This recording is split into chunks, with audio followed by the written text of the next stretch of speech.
Oke ya, semua vlog ini gue tujukan untuk masyarakat. Dan gue bukannya nggak pakai masker, tapi gue di area gue sendiri ya. Tapi ini sebuah himbauan. Ingat selalu pesan ibu, jaga jarakmu, hindari kerumunan, jaga keluargamu. Wah, kok kayak padi.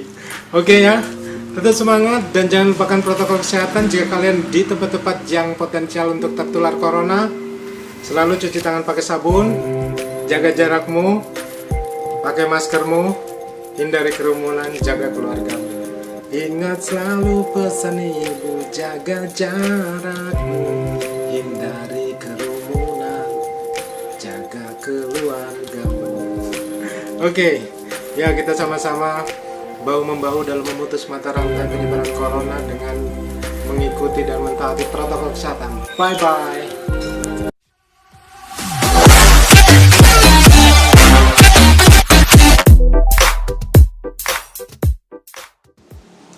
Halo bos, assalamualaikum warahmatullahi wabarakatuh. Salam sejahtera bagi kita semua. Hari ini gua ada topik sedikit ya tentang dua sistem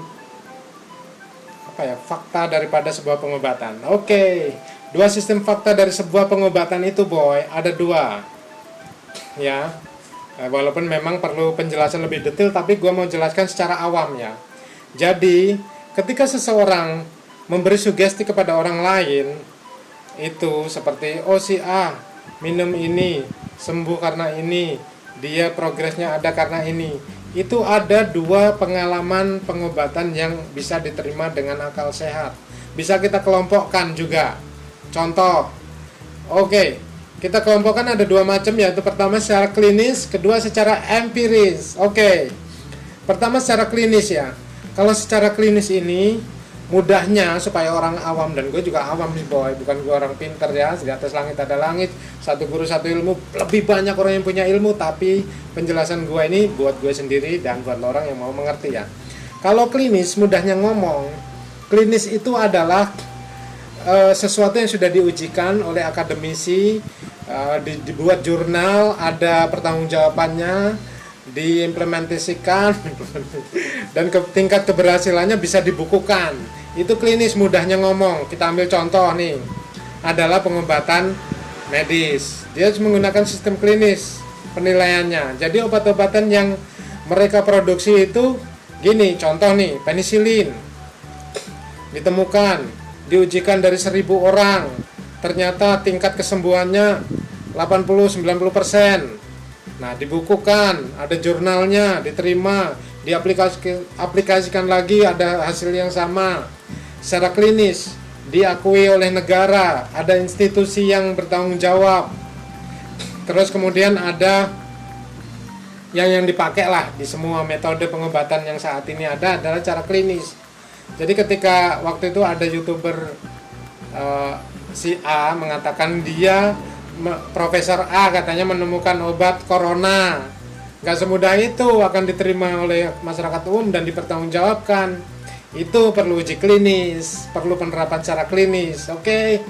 Yang kedua boy, yang kedua adalah teori pengobatan empiris. Nah, teori pengobatan empiris agak sedikit berbeda dengan klinis ya. Empiris ini adalah pengalaman pribadi, pengalaman nenek moyang secara turun-temurun ya, yang dibukukan masih standar.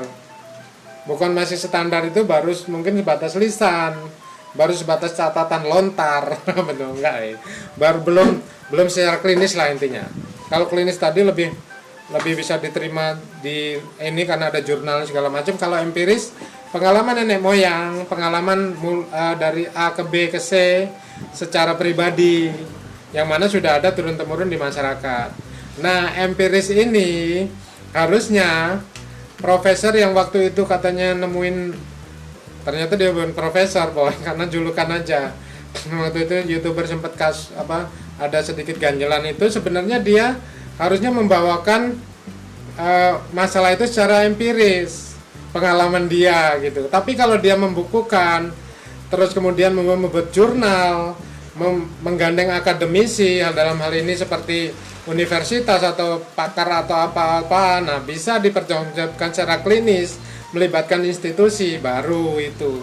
Tapi kalau baru cerita, mungkin sampean melakukan ini nyembuhin 100 orang gitu, tanpa ada penelitian khusus ya jangan, itu belum bisa.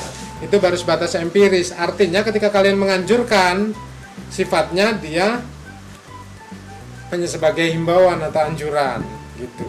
Walaupun klinis juga ya hanya himbauan anjuran, karena kan keputusan berobat yang menggunakan itu atau tidak ada di kalian sendiri atau di gue sendiri. Jadi udah jelas ya sedikit bedanya ya.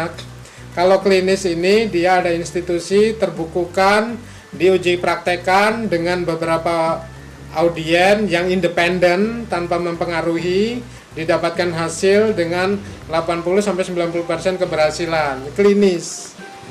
Ada tatarannya juga, itu bahasa mudahnya loh boy. Mungkin ya namanya di atas langit ada langit, penjelasan yang lebih tinggi, height, bahasanya apa ada. Tapi gue mau menyentuh gue pribadi dan teman-teman gue yang bisa mencerna omongan gue. Klinis contohnya medis, dokter, rumah sakit, itu klinis. Kemudian secara empiris tadi pengalaman nenek moyang turun temurun dari mulut ke mulut. Contohnya tukang jamu, tukang pijit alternatif, tukang akupresur, itu adalah empiris. Walaupun akupresur sudah ada bukunya, pembukuannya dari Cina sana.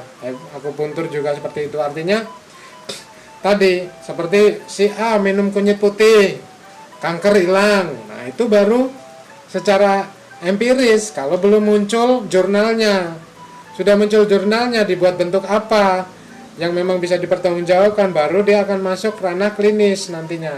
Apalagi sudah menggandeng akademisi, keberhasilan sangat ini.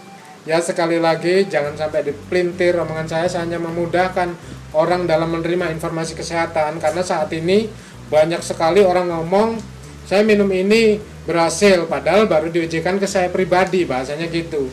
Belum diujikan secara luas tapi udah ngomong ini berhasil. Itu tidak boleh seperti itu ya, karena ada unsur penyesatan dan berbahaya. Jadi kalau memang mau masuk ke penelitian harus ada akademisi dan dipertanggungjawabkan ya. Nah, pengalaman empiris ini sangat banyak sekali boy, bahkan saat ini saling gengsi ya. Enggak, bahkan saat ini udah merambah merangsak ke dunia rumah sakit, dunia ini ya. Contohnya gini, apalagi sekarang ini penyakit tidak menular, penyakit degeneratif banyak sekali. Si A diabetes, oh minum daun seri. Si B diabetes, oh minum brotowali, minum sambiloto. Ada yang neliti, silakan bisa ini. Ada yang membukukan dengan diberikan sekian akan terjadi sekian. Nah, baru bisa ditanggungjawabkan secara klinis. Sekarang ini juga ada namanya fitofarmaka, jadi bahan obat tadi sudah hampir masuk, bahan herbal tadi sudah hampir masuk ke arah ke legalitas klinis tadi. Tapi tadi kalau masih pengalaman Anda pribadi bisa nyembuhin si A, si B, si C, si D, itu namanya pengalaman empiris. Empiris ya secara pengalaman pribadi, nenek moyang, kelompok tertentu. Oke, doesn't matters. Oke, cukup saja penjelasan dari gue Bon, mudah-mudahan bermanfaat boy. Tinggal orang kalau nerima informasi tentang obat atau tentang kegiatan tertentu yang terapi segala macam, kalian bisa mengelompokkan sendiri. Oh ini yang empiris, ini yang klinis. Jadi seperti itu. Mudah-mudahan bermanfaat apa yang gue share hari ini. Dan sekali lagi ya, di atas langit ada langit, satu guru satu ilmu, dilarang ganggu. Di luar sana banyak sekali orang-orang yang pintar, orang-orang cendekiawan, orang-orang profesor segala macam. Penjelasan gue ini hanya berdasarkan asumsi gue, berdasarkan apa yang gue punya. Mungkin tidak sesuai dengan keilmuan yang ada, tetapi insya Allah gue mampu menyelusup ke diri gue pribadi. Maksudnya ke orang yang bisa mencerna omongan gue. Oke, terima kasih atas perhatiannya. Jangan lupa subscribe channel gue boy. Hari ini dengan topik klinis dan non klinis.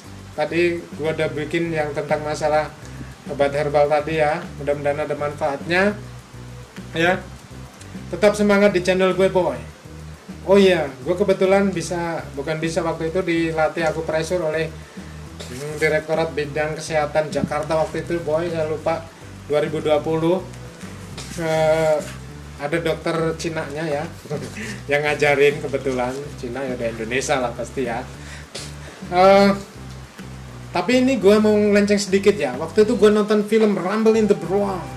Rumble in the Bronx itu adalah filmnya Jet Li ya. Dia dikejar-kejar segala macem. Jet Li apa Jackie Chan ya? Jet Li tapi ya. Rumble in the Bronx, Jackie Chan apa Jet Li ya? Saya lupa. Pokoknya pemerannya Jet Li. Dia di Amerika dikejar-kejar, ditangkap polisi. Nah, ditangkap polisi di kantor polisi. Jet Li mengeluarkan ilmunya boy. Jadi gini, waktu itu ada polisi yang sakit perut, perih, ya, sama Jet Li kemudian dipencet sininya boy. Ini, meridian ini, dipencet sininya sembuh dan kaget.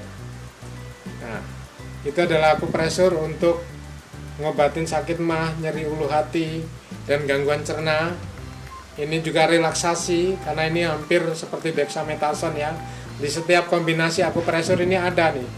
Jadi ini pencet bagian tertinggi untuk relaksasi. Contoh nih lagi galau di bus, perutnya perih, bisa ini menjadi bantuan. Tapi ini juga ada kontraindikasinya. Ini tidak boleh dipencet ketika Anda hamil muda atau kondisi terlalu lemah ya, atau kondisi apa lagi ya, hamil muda kayaknya kontraindikasinya ya. Oke, itu sedikit tentang ini adalah empiris tetapi sama orang Cina udah dibukukan. Jadi ini udah masuk WHO nih. Gimana nih gua ininya ya, klasifikasikannya ya. Jadi akupresur udah masuk, udah gua tutup, gua buka lagi ya. Akupresur udah masuk ke WHO, World Health Organization dan standar WHO. Nah, ininya ada bukunya, ada ilmunya. Ini sedikit ya. Kalian untuk relaksasi, untuk menenangkan nyeri gigi segala macam, nyeri haid, ini bisa dipencet 30 kali, agak berputar seperti ini untuk teori relaksasi. Oke, terima kasih perhatiannya. Waktu itu terus terang Jet Li nyembuhin polisi itu. Kalau nggak salah filmnya apa ya, Rumble in the Bronx itu kayaknya si Jackie Chan ya. Walau alam, saya juga lupa. Yang pasti manfaat dari akupresur ini, dan ini adalah empiris bagi gua bahwa kalau udah distandarkan oleh WHO ya mungkin klinis nantinya akan ada pengujian segala macam. Oke, tetap semangat di channel gue. Udah gue tutup, gue buka lagi sekali lagi. Di atas langit ada langit, satu guru satu ilmu. Satu guru satu ilmu, dilarang ganggu. It's gonna be for yours. I'm never forcing you follow this or not. But thank you very much for watching. Subscribe to my channel. It's always gonna be fine. Get more notification for all my video. Bye. Today is not arty bathroom, but today choice in yours. Di atas langit ada langit, satu guru satu ilmu, dilarang ganggu. Thank you very much.